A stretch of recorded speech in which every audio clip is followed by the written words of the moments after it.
Hi, my name is Colleen Wheaton and I work in the Academic Success Center. I love working in my office because I get to meet all different types of students, I can help solve many of their problems, and I can also help them accomplish their goals. Today, I will be talking to you about Blackboard, what it is, how to access it, and why to use it.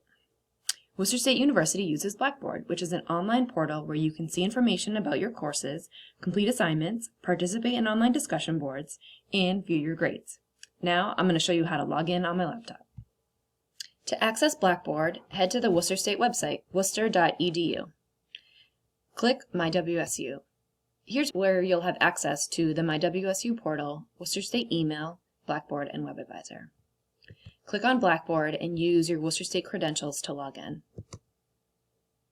After you log in, you should see your course schedule where you're a student. Click on the class, and that will bring you to the announcement page where you'll see any announcements on the course. On the left-hand side, you'll see other areas where you can participate in discussion boards, view your grades, and get connected in other ways on Blackboard.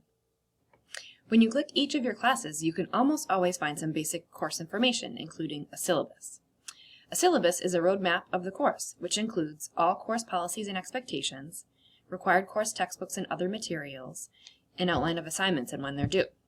Each professor uses Blackboard a little bit differently. Some use it only to keep track of your grades, while others use all aspects of Blackboard, including posting announcements, submitting assignments, taking online tests, posting to discussion boards, and interacting with your other classmates right on Blackboard. You can find more information about what is required and how your professor will use Blackboard in each of your course syllabi. There's also a Blackboard Student App you can download for your smartphone or tablet. The smartphone app would be great for checking messages from instructors or checking your grades, but I'd recommend using a laptop or desktop computer if you need to respond to online discussions or submit any assignments. Checking Blackboard is something we recommend you do regularly, like checking your email. If you have any questions about Blackboard or anything else, please feel free to email our office at asuccess@worcester.edu or email your academic success advisor and we'd be happy to help.